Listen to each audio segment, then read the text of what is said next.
focus sur l'économie de la ville de Marseille.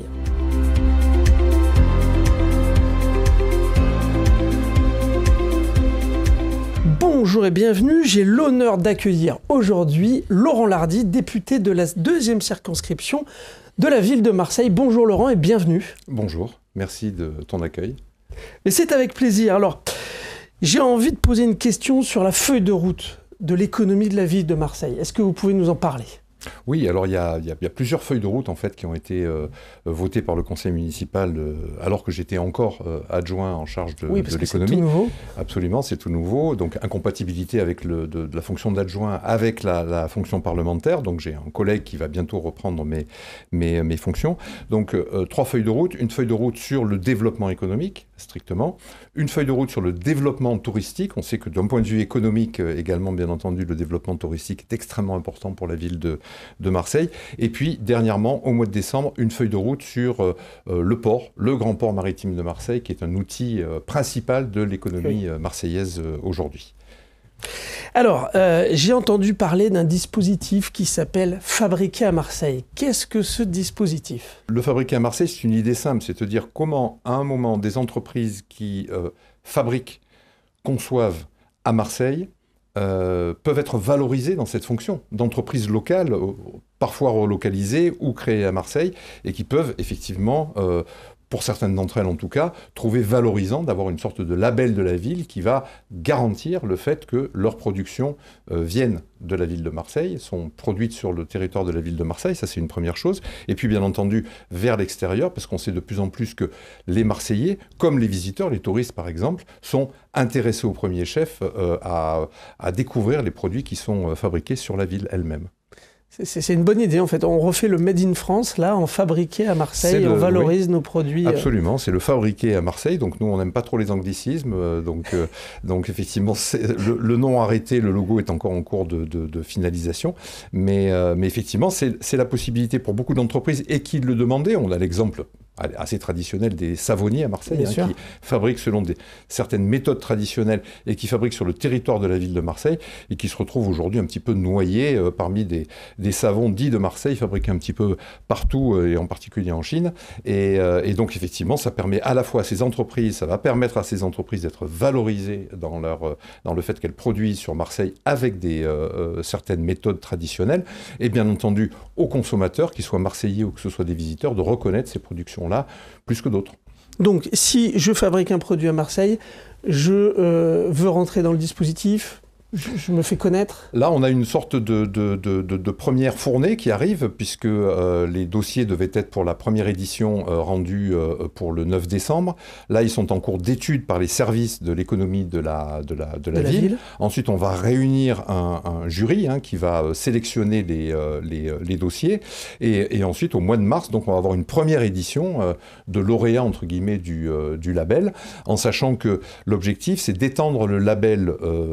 Pour l'instant, on est resté sur un certain type de production, mais d'abord, on veut l'étendre d'une part à la production industrielle, qui est importante aujourd'hui à Marseille, et puis bien entendu également au domaine des services, puisqu'on sait qu'on a des grandes entreprises de services qui existent à Marseille et qui peuvent trouver valorisant le fait qu'on reconnaisse l'origine de leur fabrication comme étant d'origine marseillaise. Voilà. Service de Marseille, très bien. LEHV participe d'ailleurs au jury. Tout à fait. Alors, si on parle de l'économie et de la relance de l'économie, quelle est votre vision finalement pour relancer l'économie locale ? La même finalement que celle pour relancer l'économie nationale en France, c'est-à-dire qu'on est aujourd'hui sur un schéma dans lequel, depuis 40 ans on va dire, les politiques de l'offre ont été celles qui ont été jugées par les pouvoirs publics comme remportant le plus de succès. Aujourd'hui on se rend bien compte que la politique telle qu'elle est menée, en tout cas en particulier depuis 2017, elle a produit au début un certain nombre de succès, et puis ce succès a quand même ralenti, et maintenant il devient à ce point négatif qu'on sait qu'on va dans le mur de la récession et de l'augmentation du chômage.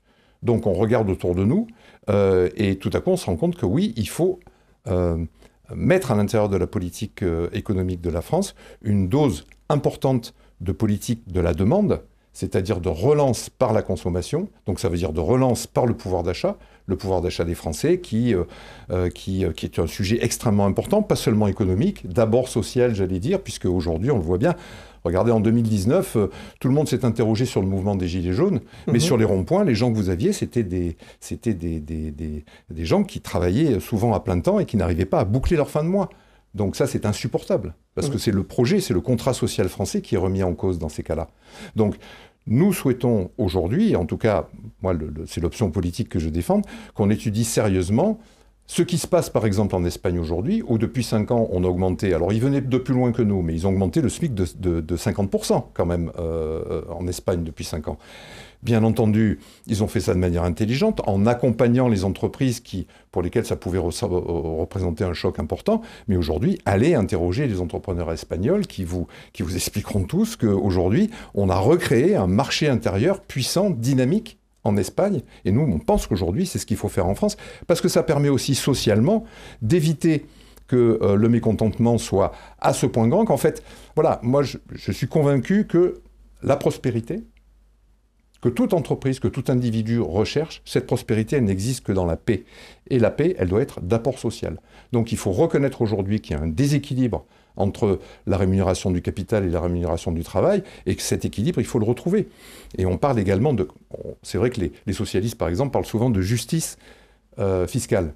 Mais moi, je pense qu'aujourd'hui, la justice fiscale, elle est aussi économique. Justice fiscale économique, ça veut dire qu'aujourd'hui, des très grandes entreprises, des très grandes fortunes, qui payent 2 ou 3% d'impôts, c'est impossible. C'est impossible parce qu'aujourd'hui, la charge de la contribution de l'économie, elle repose sur les TPE, sur les PME, sur les commerçants, sur les indépendants, sur les PME aussi, et alors qu'il y a énormément de très grandes entreprises qui échappent très largement à l'impôt.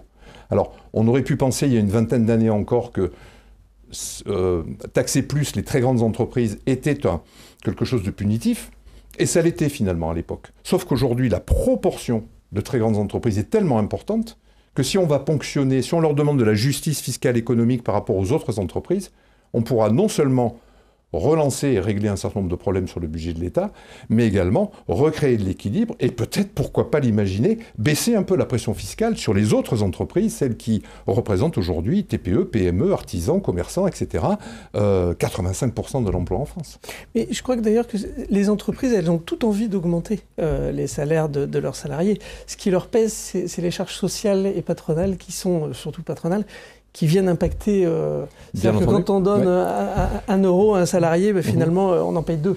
Oui, tout à fait. Je sais. Bon, là, c'était incompatible avec ma fonction parlementaire, donc j'ai été obligé d'abandonner mon mandat social à l'intérieur d'une entreprise. Moi, j'étais chef d'entreprise depuis 25 ans, donc je connais parfaitement ça, le prix réel du travail. L'Espagne, par exemple, a été un bon exemple, avec des mesures d'accompagnement qui ont duré près de 2 ans, dans lesquelles les entreprises ont été accompagnées pour amortir les effets. Mais ensuite, les entreprises s'y sont retrouvées. Pourquoi ? Parce que je vous dis, plus de pouvoir d'achat, vous relancez la consommation, vous relancez la demande intérieure. D'abord, vous relancez la consommation sur la consommation quotidienne des gens, parce qu'effectivement, aujourd'hui, les gens qui n'arrivent plus à boucler leur fin de mois, c'est les gens qui, parfois, remplissent pas leur frigo comme ils le voudraient. Mais si vous augmentez leur pouvoir d'achat, ça veut dire que non seulement ils vont commencer à remplir leur frigo, mais peut-être qu'ils vont aussi consommer des loisirs, des choses qu'ils ne font plus. Donc, c'est ça qui est important. C'est cette logique-là dans laquelle nous, on s'inscrit. Et je pense que ce sera bénéfique à l'ensemble de l'économie. Moi, d'un point de vue politique, je me situe dans la mouvance social-démocrate. Donc les sociaux-démocrates, c'est pas des fous. C'est des gens qui disent depuis toujours que pour pouvoir redistribuer, nous voulons faire de la redistribution, il faut d'abord créer des richesses. Et ceux qui créent des richesses, ce sont les entreprises et personne d'autre. C'est vrai qu'on a vu le président de la Banque alimentaire, il disait qu'effectivement, il y avait une très très grosse montée de la précarité, même chez les gens qui travaillaient. Merci pour ce point économique. Laurent, Marseille, c'est aussi un port. Oui, oh oui. Oui. Quelle est la stratégie portuaire de la ville ? Entre l'État, je sais la ville n'est pas la seule... à donner son point de vue. Nous, on a apporté une contribution aujourd'hui qui est reconnue par tous les professionnels du port comme d'excellente qualité, surtout qui est inédite. Jamais la ville n'avait posé un dire municipal sur l'avenir de son grand port. La ville et le port, au cours des 40 dernières années, se sont largement tourné le dos. Donc nous, notre premier objectif, c'est que la ville et le port se regardent, que les Marseillais reprennent de l'intérêt pour leur port, souvent qu'ils ignorent, ou dont ils ne voient que des effets négatifs, parce qu'ils sont riverains à proximité et qu'ils subissent des pollutions, du bruit, etc. etc. Donc cette feuille de route, déjà, elle pose un principe. Il est celui que la ville et le port sont liés depuis toujours et pour toujours. Cette ville, elle est née par son port.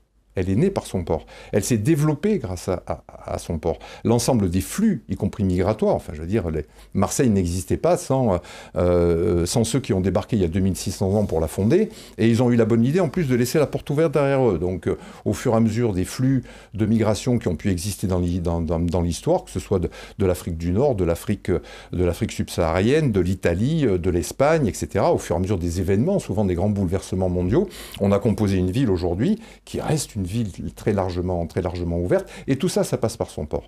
Après, la question, c'est que le port, il est soumis exactement aux mêmes exigences que la ville de Marseille aujourd'hui par rapport au défi climatique. Le défi climatique, le port, nous, c'est pour ça qu'on a commencé à titiller le port il y a quelques années lorsqu'on est arrivé, en disant, mais vous devez vous mettre à la même hauteur d'ambition que la ville, parce que vous allez subir aussi les désagréments. Et parce qu'aujourd'hui, le fait d'être un port performant d'un point de vue environnemental, devient également un objectif de performance économique. C'est-à-dire, de plus en plus, l'exigence, elle est là. Donc décarbonation Décarbonation, par exemple, la ville, de manière inédite. Je crois qu'au cours de... Pour comparer, c'est pas une critique par rapport à M. Gaudin, mais au cours des 25 années de mandat de Gaudin, je crois que la ville avait soutenu le port à hauteur de 2 millions d'euros. Nous, d'entrée de jeu, depuis 2 ans, nous avons déjà mis sur la table une première enveloppe de 10 millions d'euros pour soutenir le développement notamment de l'électrification à quai pour la réparation navale. Voilà.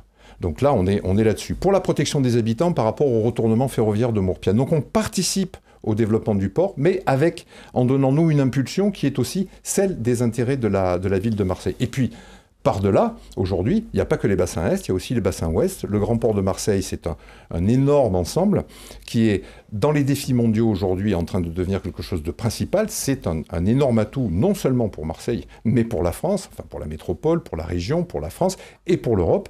Et donc, on veut soutenir le développement de cet outil parce que nous sommes la capitale économique de la métropole, parce que nous sommes la capitale économique de la région, et parce que nous représentons aujourd'hui un pôle de développement potentiel de la France tourné vers l'Afrique, tourné vers le bassin méditerranéen, qui est extrêmement important. Merci Laurent pour cet éclairage. Petite question personnelle. Ça fait quelques mois que vous êtes député. Oui. Qu'est-ce que ça fait de rentrer dans l'Assemblée pour la première fois ?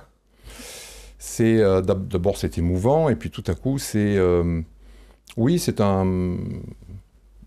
responsabilité qu'on ressent fortement par rapport à une situation aussi, parce que je pense que c'est pas simplement d'arriver à l'Assemblée nationale, c'est d'arriver à ce moment-là de l'histoire, c'est-à-dire celui où on est un pays aujourd'hui qui a besoin de stabilité, qui a besoin de renouveler son projet, qu'il soit économique, social, politique, et que donc c'est une véritable aventure parce que tout est à construire. On n'est pas en train de reprendre quelque chose qu'on essaye de prolonger, on est en train d'essayer de réinventer face à un certain nombre de risques, celui du populisme, celui de l'extrême droite, moi je le dis très clairement. Je pense que ça constitue l'un des principaux dangers politiques pour l'avenir de notre pays. Et moi je le rallie toujours à Marseille en me disant aujourd'hui, le projet marseillais c'est quoi ? Le projet marseillais c'est quand même la réalisation, et en lien avec ce que je disais tout à l'heure, de quelque chose qui est fort et profond, c'est que, c'est pas vrai, il ne faut pas raconter n'importe quoi. Les communautés qui existent à Marseille ne vivent pas ensemble, mais elles vivent ensemble, les unes à côté des autres, et dans la paix. Et donc, c'est ça, c'est-à-dire qu'avoir un discours de rejet de l'autre, ça ne peut pas fonctionner dans le projet marseillais, et je crois que ça ne peut pas fonctionner dans le projet français. Laurent Lardy, merci pour cet éclairage sur l'économie et sur la vision politique. Chers amis, je vous dis, comme d'habitude, à la semaine prochaine.